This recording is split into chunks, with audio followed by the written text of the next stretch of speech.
Hello, welcome to the Spontaneous Mutation podcast. I am your host, Halley Elwell. Today's episode is called Dear Lucy, which is actually the song you're listening to right now. The lyrics are a letter I wrote to author Lucy Grealy, who wrote a book called Autobiography of a Face. She was really the first person who opened the door for me to get curious about my experience with my face and other people's experience with my face. So my childhood was so dysfunctional that I was sure that, anything that was holding me back or still hurting me was because of that. And not because I had yet to address my facial difference. This book changed that for me. Lucy Grealy had Ewing's sarcoma of the jaw, which she was diagnosed with when she was just 9. With only a 5% chance of survival, she did survive after several rounds of chemo and the removal of part of her jaw. Published in 1994, her book is beautiful and heartbreaking and echoed so many of my experiences in the hospital as a child. Her perspective and words were way ahead of their time. In many of the press interviews for this book, you can tell the journalists really just don't get it, because our collective conversation wasn't there yet. So even today, so much of the language around this type of thing hasn't changed. We say things like, she's overcome her condition. She doesn't let it hold her back. She won't let it beat her. And that's how I looked at my experience for a long time. I resented it. I was scared of it. I othered it because it did hold me back. I was terrified of not having health insurance. Every time I had a surgery, the tumors would grow back. And by the end of Lucy Grealy's book, she really comes to this conclusion that, maybe it's time to stop the surgeries and just live with what is.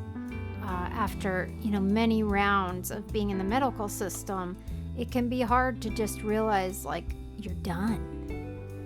And where her book stopped is where I think our conversation picks up. There are so many incredible voices out there who have brought this conversation into the 21st century, and I'm really pleased today because one of those people is our guest. Their name is Sora Kasuga, and they are somebody who is creating a space for people with facial differences to explore and grow in their advocacy and activism. Sora is the founder of the Faceout Project, an activism hub and home for the global facial difference community to come together and collectively face out toward the world. Sora is a writer, a speaker, a model, circus artist, and face equality activist. Sora's experiences as a Japanese-American neurodivergent queer person with a facial difference have informed and inspired their work in what Sora calls the beautiful and challenging intersection of race, gender, sexual orientation, and disability. And during the interview, you're going to hear a couple of sound effects. One is because we got our first swear word, so we decided to bleep that. And the second is because we wanted to provide a little more context to a conversation that Sora and I were having around inspiration porn. So without further ado, please enjoy this episode of Dear Lucy with guest Sora Kasuga. Sora, welcome to the Spontaneous Mutation podcast. Thanks for having me on. I'm so happy to be here. So one of the most beautiful parts of, meeting activists within the disability and facial difference community is that everyone has this individual story of how they got to where they are. So can you talk a little bit more about how you got to this place right here with me? The podcast is called Spontaneous Mutation, and I've just been thinking about that, and my whole life has just been a series of spontaneous mutations. So I feel I was on the fast track to med school, and then that changed, and I changed to like religious studies. I graduated with a religious studies degree. And then I was on the fast track to becoming a minister. And then that changed. And, I discovered that my heart was really in dance. Like I had always loved dance and the arts so much. And I just never really thought that I could go into that as a career path because I'm Japanese American and my family is Japanese American, and that was not an option. So when I realized that in my early 20s, I was like, you know what? I actually really think that this is the thing. So that took me into performing, and, I've had a really great career. But it's also been, a mixed bag, right? Having facial difference in the entertainment world is really hard. I went into circus, became a circus performer, met my husband through circus, and um, you know, along the way, just realized maybe I have more to do. So, like during the pandemic, I just kind of everything shut down. I was like, "Ooh, this is my chance. This is my chance to like do something else." And so, and I always thought performing was like a stop, right? Not the be all end all. And I don't think I'm done performing. I don't think I'm done with circus, but it's on pause right now. But I was like, oh, I have other stuff to do, right? So during the pandemic, I like really came into myself and really it started before pre-pandemic, but it really evolved during the pandemic where I just started really calling the pieces of myself back that I had been pushing away my whole life. And as I called those identities and pieces of myself back and started to become more whole and love myself more, I realized, oh, this is really what I want to be doing. Uh, I want everyone in the facial difference community to feel this also. Like, I want to be more around people with facial difference. I want to be more active in the fight for face equality. And so, even though that had started pre-pandemic, it was really like very clear that this was what I was meant to be doing right now. Hmm. Yes, I had quite a few pandemic revelations myself. I think a lot of us, like as we sat in our houses, just with nobody else to talk to. I had Josh, and that was joyful. But like we were just we had a lot of time to think, right? What did you have? What kind of revelations did you have during the pandemic? Ooh. Well, I think the biggest for me was masking, right? Because with masks, I could actually like hide like my facial difference. That was a big one for a lot of us. Yeah. Yeah, and I just didn't realize how much of an impact it was to just go out in public until I got ignored, right? And then I was like, oh, this is how it feels. Just to be like not gawked at it all the time. Like, holy moly, I could not believe the amount of energy I was like putting out there to make it okay for everybody else. And it Right. was just such a revelation to be like, something is not lining up. You're putting so much out there to make it okay for other people instead of yourself. Right. Right. For a long time I had extensions in my hair and it covered the left side of my face. A big, for your listeners who are on the podcast and not the video, the left side of my face is swollen and my eye is disfigured in ways that are generally weird for people to look at, right? I have a red section of my eye, and also my eyelid is basically a scar, one big scar.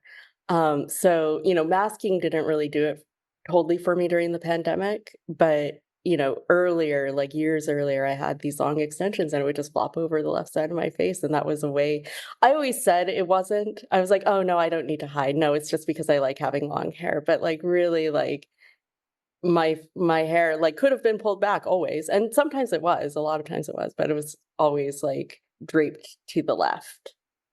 You had the option. I had the option. I could have draped it over my right shoulder and I did not, right? So yeah, it's really interesting having that anonymity, the chosen anonymity, right? I always say like those of us with differences, visible differences, we didn't get that invisibility cloak that everybody else got when they were born, or not everyone, but like many people just got to fade into society whenever they wanted to and then have the autonomy to be like, no, look, here I am. Now I want to be seen. Right. And we don't have that privilege. If you were a child who grew up in the hospital and had a lot of surgeries, there's this kind of disembodiment that has to happen, kind of in the medical model. I have found, maybe I should just speak to myself, to survive, right? To make it okay, because then you have to go out into at your actual life and, like we've both said, pretend it doesn't exist. And I found an immense disconnect to my body because of that. And I'm kind of just coming back into it. I wrote a song about it. But I'm wondering how performance has kind of, and your very physical performance and circus performance has kind of helped you reconcile. You know, with performing, I think I've always just felt disembodied, like, period. Like, I've always felt like I have an avatar inside of me who is the ideal, right? And growing up, that was like a little white girl with blonde hair and blue eyes who was not disfigured, right? Who was a prima ballerina and like having roses thrown at her feet, right? That was my avatar. Right. And I think that kind of held true because it wasn't like it wasn't conscious. It was very deeply subconscious of who I pictured myself to be. Right. So much so that, like, when I would look in the mirror, I would only look at the right side of my face. I still find myself doing this a lot. I only look at the right side of my face. I'm really trying to like be conscious about seeing my whole face in the mirror these days. Right. So I think I've always been just, and I hope that I'm using, I think our term disembodiment is fairly in line, right? I just feel disconnected from my body in many ways. So like with performing, it wasn't necessarily a feeling my whole body. I felt really empowered when I danced. I felt really empowered when I was flying in the air. But also it was this idea that like if I move fast enough, people won't see me. People won't see my face. They'll see what I could do. They'll see the things that I've worked hard to accomplish. And they won't see this thing that doesn't actually matter. Oh, excuse me. I didn't ask whether I could like that's on this. Really know yet. Leave that up. We're gonna figure it out as we go. I've been so good up until this point. Right. So I wasn't, I thought, people won't see this thing that doesn't matter. Yeah. And I think that's been my whole trajectory through my performing career, which has always been weird when, like you said, after shows or before shows, people like start asking really horrendous questions or even just like threatening my job, like bosses being like, oh, well, we really want to work with you, but you have to cover your face. Oh my gosh. Right, which was an ultimatum. Yeah. Yeah. Which, and it kept me disembodied, right? It kept me disconnected because I kept on thinking like, well, no, I'll just have to keep on sneaking through back doors, right? Under the radar, lay low, get in through whatever channels I can, and it wouldn't be the traditional ways. I don't know if that actually answers the question. But I never figured out how to be connected fully to my body, including my face while performing. And when the pandemic hit and I decided no more, and I had to like go back and like face all of these things that happened to me in my career that had like really just buried and just chalked up to like, oh, well, that's how it is in the entertainment industry. That's fine. It's fine. It's fine. Everything's fine. Right? Everything's fine. This is just how it is. So I had to like go back and like work through that trauma. And now I am just starting to think, well, okay, maybe I might be ready to perform again. And what is that going to look and feel like as I'm coming in fully and not actually trying to hide my face while on stage, like letting people actually look at me, right? And I will say that there was a period of time where I went like in the, like 2018, 2019, where I did start talking about my face on stage, but it was very inspiration porny. It was before I knew about inspiration porn. It was before I was like really centered. I was not at all centered in being disabled. Halley here. So inspiration porn is a term you're going to hear Sora talk a lot about during this conversation. As performers and entertainers, we interact with a lot of inspiration porn. So the definition from Wikipedia is this. It's a term coined by the comedian Stella Young, and it's the objectification of people with disabilities as inspirations to able-bodied people on the basis of their life circumstances. So an example of inspiration porn might be a photo of somebody taking part in an ordinary activity with captions targeted toward able-bodied people that says, the only disability is a bad attitude. And Stella Young, in her brilliant 2014 TED Talk, is like, listen, no amount of wishful thinking and great attitude is going to get me up a set of stairs and magically turn it into a ramp. So I'll leave that there and let's head back into the conversation. It was a survival tactic. I was working on cruise ships with my husband, and we headlined as a solo show or a duo show. And I was like, I do not want to be on this ship with thousands of people and to like have to field question after question and question after our show about my face. Yeah. And so I just thought, I'll nip it in the bud right now, and we'll do like a little like speech in the middle right before I do my first aerial act. Right. Josh will get on the mic, talk about like how I overcame, like how like I faced ridicule in the entertainment industry. I overcame, and now you see me on the stage before you, right? Yeah. Jet setting around the world, right? Which I regret. I regret that. If I could go back and do it again, it would have been a different speech. It would have been, it would be a completely different speech. I would still do it, but it would be in the service of our community. Yeah. And not myself. So I was always disconnected to my face. I never found that connection. But I think going back, as I start easing into performing again, it's going to look different. I'm really excited about that. Yeah. It's the new reality. It's the new reality. Yeah. It's the new, you're creating it. Yeah. The name of this podcast is called Dear Lucy. And Lucy Grealy, who is the author of this book, Autobiography of a Face, also has a facial difference. We're like not going to go deeply into this book today, but I put it out there because it was significant for me in my journey of understanding and gaining language for my experience. But the big difference I see in this book is that Lucy Grealy was doing this alone. She did not have friends who had facial differences. She did not have a mentor who had a facial difference. And Lucy Grealy died in 2002, and she was about our age, right? And so I feel it's kind of significant that like we are here talking to each other, we have found each other, we are in community. And I just kind of wanted to talk to you about like, okay, this book came out in 1994, just like a little bit after the ADA passes.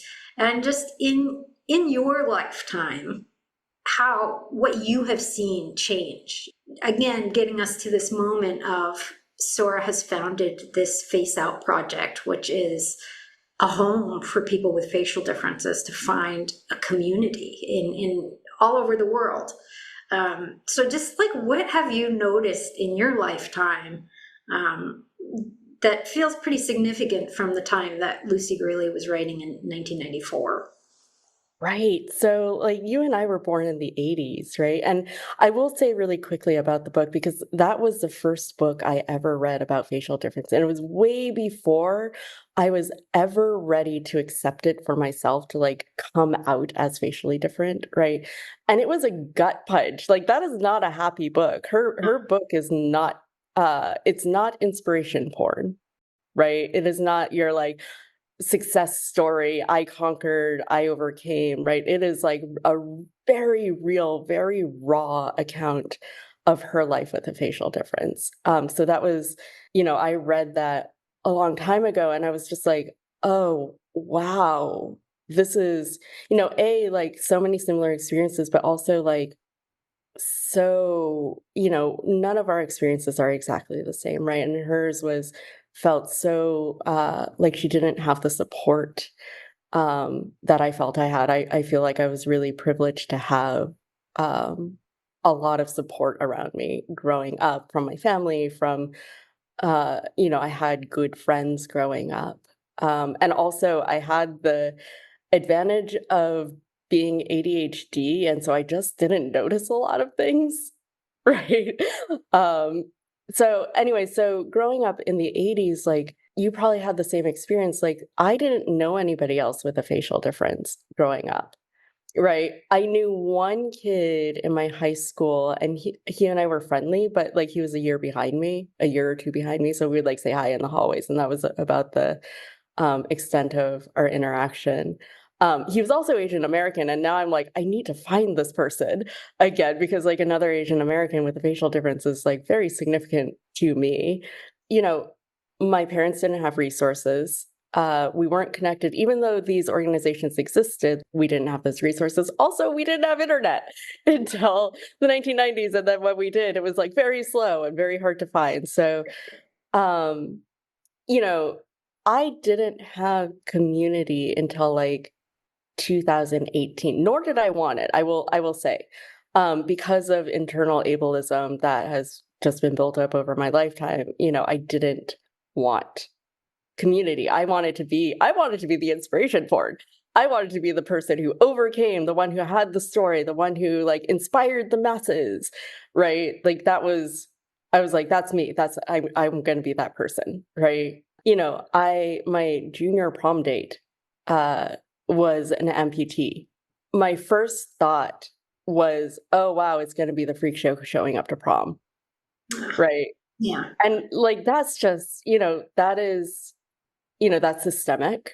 I recognize that. I feel like these days, I'm trying to forgive myself for that, but I was just like, holy moly, that was horrible because this guy was very sweet, Mhm. right? Very sweet human. One of my friends, like we hung out at lunch, right? And like that was the first thought that went through my head and holy geez, right? Um, Yeah. it's a lot. So, you know, it's all disability, right? Didn't want to be associated with other disabled people. Um, And then, but there's always that question when these thoughts come into your head. Does that belong to me? Is that like my conditioning that put that there? yeah, You and that know? is Yeah. right. We're fighting against someone in the dean in the facial difference group who he says we're fighting against 3,000 years of physiognomy. He says it differently, but like we're up against 3,000 years of history here, right? Physiognomy, for those who aren't familiar, is the idea that your facial characteristics show who you are as a human internally, right? External reflects the internal, which is a pseudoscience, I will say right off the bat, and it has been debunked over and over again. And yet it is completely ingrained in our society and in our viewpoints, and people don't see it. It's one of those systems, right? Systems are often invisible. Mhm. And that's one of the systems that remains invisible, and people won't talk about it. And I think largely people just don't know, right? So that's why activism is so important and for us to like keep on repeating these things over and over and over again until someone hears us. We will only yell into the void so far until we hit something, right? Yeah. So, right, it won't be a void forever. Yeah. Eventually we'll hit something. Anyway, so I found, like 2018, I researched my condition, which is lymphatic malformations. Actually, I researched lymphangioma and hemangioma, which was the terms in the 80s when I was growing up. And it led me to FACES, which is another organization, the National Craniofacial Association based in Tennessee. And I was like, oh, this is interesting. And so I reached out to Kim Teams Fox there and was like, I'm looking for community. Can you help me? Like, can you connect me to anyone with a facial difference? You seem cool. What you're doing. Yeah. And she is this beautiful, beautiful human, and wrote back and was like, oh yes, I don't know too much about the community, but let me give you some points, right? She's like, I think there's a Facebook group, which led me to the adult facial difference community, which was founded by Adele Capitella, who is a lovely human and just did a really cool thing. She did a retreat, created a retreat for adults with facial difference, which was monumental. So it led me there. And then, Kim was kind of the catalyst, and she was like, come speak at Faces. It's our 50th anniversary. And so I was able to go and speak for the first time as a person who is out about their facial difference, and go, take a message about the challenges that our community is up against. And from there, like, I noticed as soon as I found community, I felt like I found myself. When I found the community, I found myself. I met David Roche in 2021, I think. After a number of people told me to reach out to him, I was like, yeah, okay, I'll get around to it. Yeah, okay, I'll get around to it. Right. And one of the people that told me to reach out to him wasn't even a person with a facial difference. It was someone in the entertainment business who was like, I performed at a conference that David Roche spoke at. You should reach out to him. I was like, okay, cool. So 2021, I got around to it. David is the very first person in my life that I ever found who has the same condition as me. Oh, wow. I didn't know that. And I bawled. Yeah. I just cried my eyes out when he said, I have vascular malformations on the left side of my face. I said, oh my gosh. Right. He used the term, he used the same terms that I've been using my whole life. And I just cried because it was the first time. Right. And I'll never forget that, how powerful it was. And we talk, we have a weekly coffee meeting over Zoom, and we talk about how's your face? What are you doing to manage your pain? What are you doing to we talk about putting this goop in our eyes every night, and how do you manage your eye not drying out at night, right? All the things like that I have never been able to talk about with anybody else. Right. And it's so things like that are so important. Just knowing that there's someone out there with a similar lived experience is so powerful and empowering. As we come together on Monday nights, it is just every time I leave, it is so powerful. I just feel my heart is overflowing because we share our experiences, and then we're like, we can take action on this. There are things that we can do to make change for ourselves and for others, both on an individual level and on a massive, wide scale, worldwide movement. And I'm so grateful to everyone who has been open to my cockamamie ideas and, by starting something new that I've never done before, and just the patience of the group to be like, yep, we'll keep on showing up, is just so lovely. And, a testament to the power of community, right? People will show up through the messiness just to be with each other. And I think that's just so, so powerful. But what about you? How did you find community? I just harp on language a lot, which is kind of where this podcast is coming from, these narratives, these stories, because I was stuck in the medical model for so long. I only had deformity. Deformity was what I was working with. And then it turned into disfigurement because I found Amanda Leduc's book. I was like, such a good book. Yeah, we're calling this disfigurement. Okay, let me look that up. And then disfigurement turned into, oh, it's facial difference. Because disfigurement is not how a lot of people want to be addressed. And Right. It's not people don't want to be identified as disfigured. yeah, and then I had to think about for the first time stepping out of the medical model, had to think about Halley, what Halley's body, like how I want to be seen, how I want to call like my lived experience. And it's like, yeah, I have a facial difference. Like that feels good. And it makes me part of this beautiful community that I was able to find by Google. Facial difference. Yes. And finding the Facebook group, which is how I found you. You know, there's just so many complex things that we experience, and that Facebook group really helped me.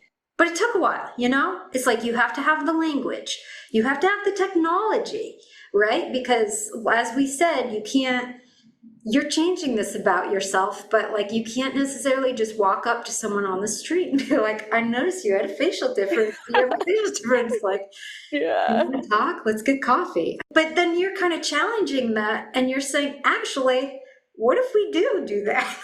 Yeah, what if we do? Yeah, we were talking about this, right? Because I'm like, well, I think a lot of people in our community, and when I say our community, I just mean people with facial difference. It's a worldwide community, and I look at us all as a community, whether people engage or don't. But so people in the facial difference community, I think a lot of us were where I was a while ago, where I'm just like, no, don't talk to me. I'm good, right? I'm normal. I'm trying to be normal here. Like, we're good, right? Yes. Yeah. I'm totally normal. Everything's totally fine. I'm fine. Everything's totally fine. No. Nothing to see here, right? But also, like, what if we like cross that barrier and are just like, hey, I notice you have a facial difference. I do too. I don't know where you are in life right now with wanting community, but if you are seeking community with other people with facial difference and other, like, the same lived experience as you or similar lived experience as you, and if you think that could be helpful and empowering, here's my card. Here's where to find us. It's a community, right? It is just like, and you talk about like learning. It's like a new language. It's like all these new concepts, right? It like took me, the entire pandemic of reading book after book after book and like being on website after website after website to like build the vocabulary that I have right now. And the centeredness, right? Disability Visibility, which was edited by Alice Wong. It's an anthology. Really got me centered in my disabled body. And I was just like, okay. I have this. I could show you. Yeah. But Yeah, it's in the other room. But yes, I put it in the show notes. Yes. I bet we have like all of this thing. Right. But it's learning, but it's essentially like the metaphor is like it's like being born again, right? Not in the religious born again, but it's basically like a new birth where you have to learn. You are a newborn and you are learning all the things. You're learning language, you're learning how to like be centered in like your identity, right? And you're also learning a new way of interacting with the people around you, with the people in your life, right? Yeah. And society, right? So it is really like a new birth, right? Yeah. And we're so lucky to have disability doulas around us who write these books, who have given us resources, who can talk us through coming into our new identities, either as, and not, I think the statistic right now is like only a third of people who with facial difference identify as being disabled, which is fine. Like everyone is allowed to be autonomous and choose how they identify. But even just coming into facial difference, like coming out as facially different, right? Which which is always a discussion, right? Because it is so plain as day, and yet we don't want to talk about it. So it really does feel like a coming out. 2018 was my coming out. Right. Yeah. I don't know. There's so many layers to this. I'm just thinking about for so long I took my cues from everybody else. I'm like, where do I belong? I don't really, am I disabled? And everyone's like, no, you're not disabled because you don't require accommodations at your job, or you're not eligible for, benefits. So you're not disabled. But it's so based in the medical model. Exactly. So that was the difference of like, if that's the lens we're all looking through, okay, sure, I'm not disabled. But then when we go into the social model, and I'm looking at this community, like I loved how you called it like doulas, and you're looking at this community that is speaking so much truth to my experience. I was like, it would be a privilege to be part of this community, and I'm excited to be a part of it. And guess what? That's my decision. And guess what? They accepted me immediately. Right. And it just, when I think about like how I had to kind of get there, it went from looking around, to others for the answer versus looking inside and deciding this identity, who I am, what I want, what I need, Right. There's something that's been like floating around in my head since, your album coming out is called Spontaneous Mutation, right? And it's so based in the medical model, right? So my understanding of spontaneous mutation from what I have read is that it's a gene that mutates without any external factors, right? It just like decides to do this thing. And as I was reading about it, I was like, well, how does this contribute to evolutionary growth? Mm. And what I read is it does not. It's actually considered detrimental to the fitness of an organism. Spontaneous mutation is, because it's not influenced by outside factors. So it's not like adapting anyone to fit into, be more physically fit in this world, right? But I was thinking, I was like, this is interesting because what if it's not a direct influence on evolution? But what if it's a social impact? What if the impact is purely social? And what if, my face is caused by a genetic anomaly. I don't think it's a spontaneous mutation, but it is a mutation, right? So what if our place in this world, and I don't want to go like full, like, toxic positivity, but, if we're talking about evolution, spontaneous mutation, I do think is beneficial to our evolutionary growth. And not in the physical form, but in the social form. So we talk about the medical model and the social model of disability. And to tie that all in, right? Like, what if we are actually changing the world right now as we become empowered and more centered in our identities, and we love ourselves more and each other more, and we show the world that there is not so much difference between us, and as we help the world to like level with the fact that visible difference exists. It is part of evolution. It is part of the human experience. Like, disability is part of the human experience. It is natural. It is not abnormal. It is absolutely the most human thing possible, right? Yeah. I believe that, yeah, go ahead. No, well, I feel bad now because that was beautiful. I'm like holding back tears. But I was talking to Kathleen earlier about this, about like how I love to look for articles on animals that have some kind of difference. Oh, me too. Because I love to see how gentle and compassionate we are and how we just accept it as is. Like the narwhal puppy. Cat named, The narwhal puppy. Oh, okay. It came out like a couple of years ago. The cat with 4 ears. They called audio. And I was like, and someone, like tons of people want to adopt these animals. What, the narwhal puppy. So I love that. But just what we're asking collectively when we are in a group is we are asking people to tap into a higher consciousness that involves this radical acceptance of self and difference. And, it's, you don't have to love your disability or your face or whatever. Some days it's incredibly painful. It hurts like hell. The audacity of what people have said to me, it's so cringeworthy, right? It really is. And yet, when I'm fully embodied in what I'm doing and accepting of myself, I am more powerful than any of that. Yes, 100%. And I'm not saying it's that easy to get there all the time or that I'm there all the time, but I don't know. Shouldn't we all be aiming for that? I mean, if that's the spontaneous mutation, there it is. Let's go. Right. And I mean, it's not linear either, right? Right. You even said that, right? It's not linear. I definitely have my good days and my not so good days of how I interact with society and how I love myself, right?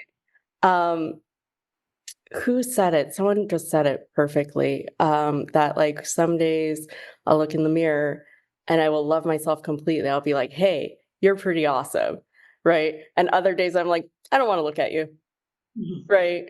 And that's both like in recognition of like my physical appearance, but also like internally, right? And I think it's not linear, but like I think it's kind of like it's just evolving, right? It's a complicated evolution. And we'll just we should be aiming to empower ourselves, right? To feel powerful. But I think that's, as we build more community, that's going to build so much, right? Because we can speak love to each other. We could keep on affirming each other. And many people in our community did not grow up with other people affirming who they are fully in life, right? It was a no, just ignore you. I mean, like even I, like with a loving family that I had was just like, no, just, you're good. You're normal. You're a normal kid. Just like, you don't have to like. Doesn't matter. Doesn't matter. You're just a normal kid, which was like absolutely not true at all in so many ways, also being neurodivergent. But yeah, I just think we will grow. And this is a thing too, Halley, right? Because as we grow our movement, as we bring more attention to facial difference and visible difference, as the world becomes kinder, it affects everyone. Right? I keep on saying, like, if our world can level with visible difference, right? I don't even like need it to be like, like I just want to get to a neutral, right? With like visible difference. Like I'm aiming for neutral right now. Right? I'm also aiming for neutral inside of myself, right? I'm not trying to be like, I need to feel beautiful all the time. I just need to like feel okay. Right? And with the wider world, like, can you imagine what it would be like if you have a typical face and you woke up in the morning and you felt like, I don't need to put on makeup, right? I don't feel that social pressure to put on makeup, or I don't feel that social pressure to like look a certain way because I know that first impressions are so important and I'll lose my chance at something because someone has a bad first impression of me that could influence the trajectory of my life and career or whatever that is.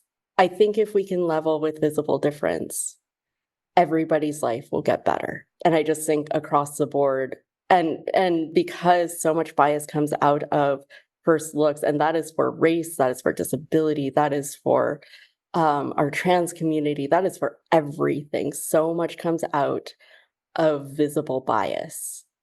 And so if we can like teach the world to pause, to take a minute, just not even a minute, just like less than a second to like recenter. If you see someone with a visible difference, someone who is different than you, period, right? If you could just like take a minute and just pause and be like, okay, we're not so different. We're both human. If we could get there and then proceed, I think that our world will change in ways that we couldn't imagine. I am convinced of it. We have had the history. We have people in our activism cohort who are octogenarians. They're in their 80s, and they have been doing this for a very, very, very long time, before anybody knew the language, before anybody else was even ready to accept any kind of difference, right? That strayed from, white male, cisgender, non-disabled, right? Like, before any of that, they are fighting, right? Well, they were fighting and are still fighting for inclusion, right? And so this movement is not new, is my point. This is not a new movement. We are 100% not a new movement, and we will continue to only grow. Thank you so much for your time today. This has been so special. Thank you for having me on, Halley. You are an incredible person in this world. I'm really honored to call you a friend. Ditto! That was Sora Kasuga. Wonderful conversation that started with Lucy Grealy and mutated all over the place. I feel so grateful to have new friends in the facial difference community to have these conversations with. I do want to say one of the reasons I decided to choose Lucy Grealy's book to talk about is because there is so little representation for people with facial differences, especially women. Lucy Grealy was the first person I could find who was published, first woman who was published talking about her facial difference. And so for me anyway, like I said in the intro, this was the beginning. But then the question always looms, where are we going? What's next? What amazing stories already exist that I have missed? Which ones are waiting to be told? There's so much cool opportunity here to amplify and create, and I'm excited about that. I was so happy to have Sora on the show, and this episode is just like chock full of resources and books and terms, so the show notes are very, very full. Make sure to check them out. Thank you for tuning in again to Spontaneous Mutation, and we'll see you on the next episode. Dear Lucy, I want to take you out for coffee. I want to chat about the world, about the pills they gave out like candy. I want to talk about mirrors and not recognizing your own face, about the whistles and the barks, pure will and nauseous grace, and give my thanks for what I now see. We are miracles and adapters, great thinkers and inventors. If not beautiful, then certainly attractive. They can't keep